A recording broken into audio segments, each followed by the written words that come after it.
नमस्कार, मैं हूं अंकुर और आप देख रहे हैं सत्यहिंदी.com। सत्य हिंदी का एंड्रॉइड ऐप डाउनलोड करने के लिए डिस्क्रिप्शन में जाइए, वहां पे एक लिंक दिया गया है, वहां से आप डाउनलोड कर सकते हैं। अब एक नजर डाल लेते हैं अब तक की खबरों पर। बॉम्बे हाईकोर्ट से आज समीर वानखेड़े को बड़ा झटका लगा है। हाईकोर्ट ने कहा कि एनसीपी नेता नवाब मलिक को वो समीर वानखेड़े और उनके परिवार के खिलाफ कोई बयान देने या सोशल मीडिया पर कोई सामग्री साझा करने से नहीं रोक सकता है। हाईकोर्ट ने ये उस याचिका की सुनवाई के दौरान कहा जिसमें समीर वानखेड़े के पिता ध्यानदेव ने नवाब मलिक के खिलाफ मानहानि का केस करते हुए ये मांग की थी कि मलिक को उनके परिवार के खिलाफ कुछ भी कहने से रोका जाए। जस्टिस माधव जामदार ने वानखेड़े के पिता ध्यानदेव को राहत देने से इनकार कर दिया।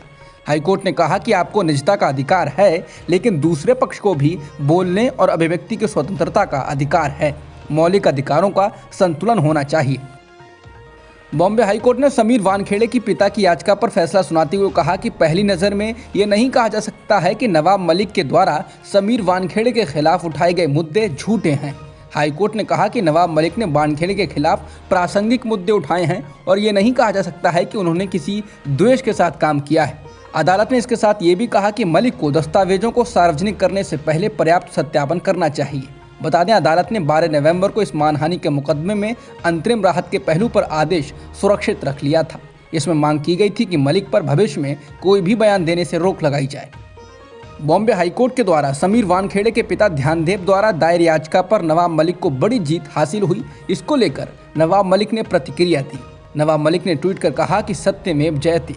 इसके साथ ही उन्होंने लिखा है कि अन्याय के खिलाफ हमारी जंग जारी रहेगी। आज सुप्रीम कोर्ट ने गुजरात सरकार को कोरोना के कारण हुई मौतों के लिए मुआवजा देने के लिए बनाई गई स्क्रूटनी कमेटी में निर्देशों के उल्लंघन करने के लिए जबरदस्त फटकार लगाई। सुप्रीम कोर्ट ने सुनवाई के दौरान ये तक कह दिया कि आपके मुख्यमंत्री को कुछ नहीं पता है। दरअसल महामारी में अपने प्रियजनों को खो चुके गुजरात के परिवार अभी भी मुआवजा राशि से वंचित हैं। इसी को लेकर सुनवाई के दौरान सुप्रीम कोर्ट ने राज्य सरकार को लताड़ा।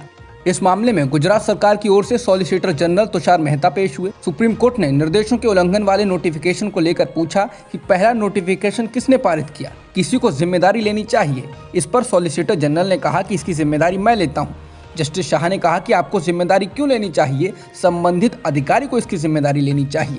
इसका मसौदा किसने तैयार किया। इसके बाद अतिरिक्त मुख्य सचिव मनोज अग्रवाल वर्चुअल सुनवाई में पेश हुए, जिसके बाद सुप्रीम कोर्ट ने पूछा कि इसका मसौदा किसने तैयार किया, इसे किसने मंजूरी दी, ये किसके दिमाग की उपज है। जवाब में अतिरिक्त मुख्य सचिव ने कहा कि ये कई अधिकारियों के माध्यम से जाता है और अंत में कॉम्पिटेंट अथॉरिटी इसको मंजूरी देती है। कोर्ट ने पूछा कि ये कॉम्पिटेंट अथॉरिटी कौन है। अग्रवाल ने कहा कि सर ये मुख्यमंत्री हैं। जिसके बाद गुस्साए जस्टिस शाह ने कहा कि आपके मुख्यमंत्री को कुछ नहीं पता है, आप सचिव हैं, आप किसके लिए हैं। यदि आपके दिमाग का आवेदन है तो आप कुछ भी नहीं जानते हैं। क्या आप अंग्रेजी जानते हैं? क्या आप हमारे आदेश को समझते हैं? जस्टिस शाह ने कहा कि यह सिर्फ इस मामले में देरी करने का नौकरशाही का प्रयास है।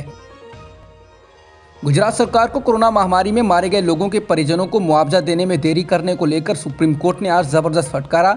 सुप्रीम कोर्ट ने कहा कि हमने आपको कभी भी जांच समिति नियुक्त करने के लिए नहीं कहा। स्क्रूटनी कमेटी से सर्टिफिकेट मिलने में 1 साल का समय लगेगा। जस्टिस शाह ने कहा कि आपका नोटिफिकेशन कहता है कि अस्पताल द्वारा दिए गए प्रमाण पत्र के साथ आओ।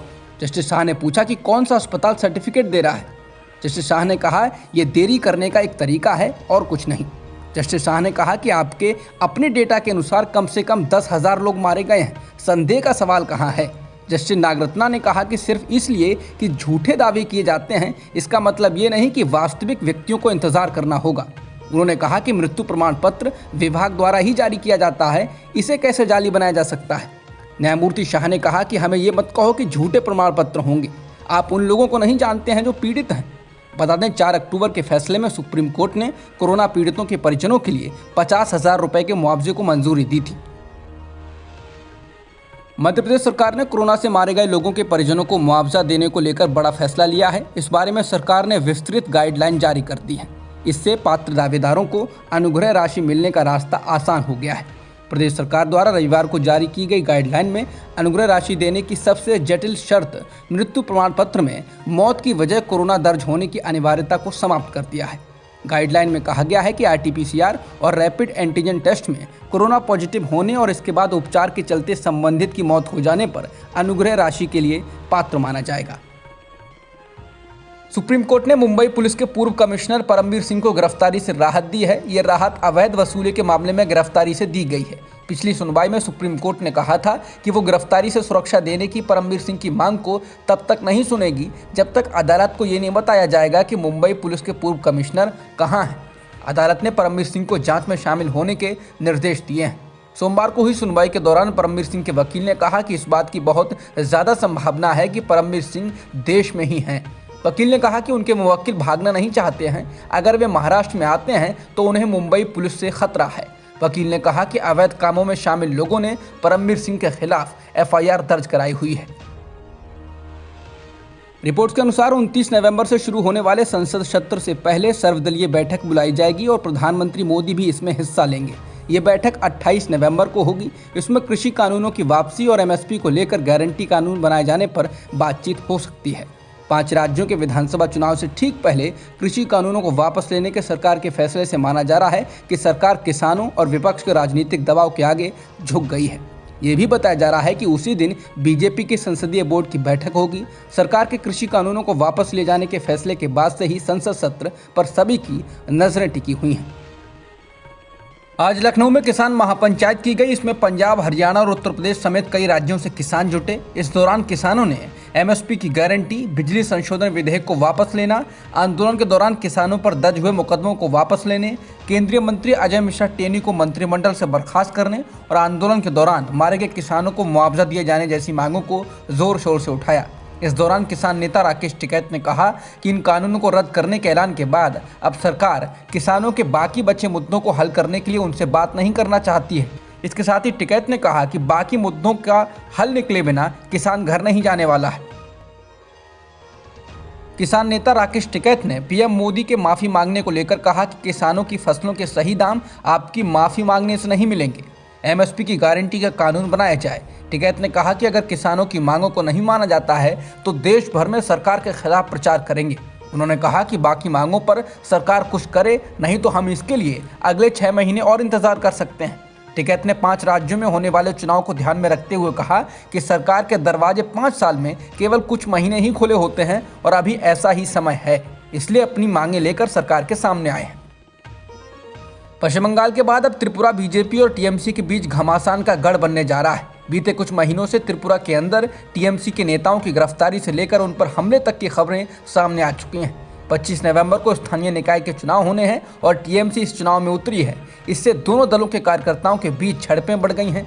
सोमवार को टीएमसी के कई सांसदों ने गृह मंत्रालय के बाहर धरना दिया और आरोप लगाया कि बीजेपी शासित राज्य त्रिपुरा में टीएमसी के कार्यकर्ताओं पर पुलिस जुल्म कर रही है। पार्टी के सांसदों ने इस मामले में गृह मंत्री अमित शाह से मिलने का वक्त मांगा था, लेकिन उन्हें वक्त नहीं दिया गया। बता दें, रविवार को टीएमसी की यूथ विंग की अध्यक्ष सायोनी घोष को त्रिपुरा पुलिस ने हिरासत में ले लिया था। टीएमसी का कहना था कि बीजेपी के कार्यकर्ताओं ने सायोनी घोष पर हमला भी किया। पंजाब विधानसभा चुनाव से पहले आज दिल्ली के सीएम अरविंद केजरीवाल ने मोगा में एक रैली के दौरान बड़ा ऐलान करते हुए कहा कि अगर पंजाब में आम आदमी पार्टी की सरकार बनती है तो हर महिला को 1000 रुपए दिए जाएंगे। केजरीवाल ने कहा कि ये किसी भी सरकार द्वारा लागू की जाने वाली दुनिया की सबसे बड़ी महिला भत्ता योजना होगी। प्रत्येक घर में 18 वर्ष से अधिक आयु की प्रत्येक महिला को उनके बैंक खातों में हर महीने 1000 रुपए मिल जाएंगे। इसके साथ ही उन्होंने पंजाब के मुख्यमंत्री चरणजीत सिंह चन्नी का नाम लिए बिना उनको नकली केजरीवाल कहा। केजरीवाल ने कहा कि पंजाब में एक नकली केजरीवाल घूम रहा है। मैं जो भी वादा करने जाता हूं 2 दिन बाद वो भी वही वादा करते हैं, लेकिन कोई काम नहीं करते। आंध्र प्रदेश सरकार ने अब राज्य की 3 राजधानी को लाने वाले कानून को निरस्त कर दिया है। आंध्र प्रदेश विधानसभा ने 3 राजधानियों की योजना को वापस लेने वाले अध्यादेश को आज पारित कर दिया। इससे पहले आज दिन में आंध्र प्रदेश राज्य के महाधिवक्ता सुब्रमण्यन श्रीराम ने विवादास्पद कानूनों को वापस लेने के सरकार के फैसले के बारे में उच्च न्यायालय को सूचित किया था।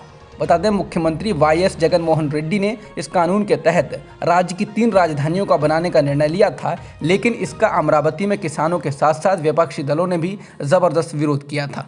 अब तक की खबरों में इतना ही। बाकी खबरों के लिए बने रहिए सत्यहिंदी.com के साथ। सत्य हिंदी का ऐप डाउनलोड करें गूगल प्ले स्टोर पर।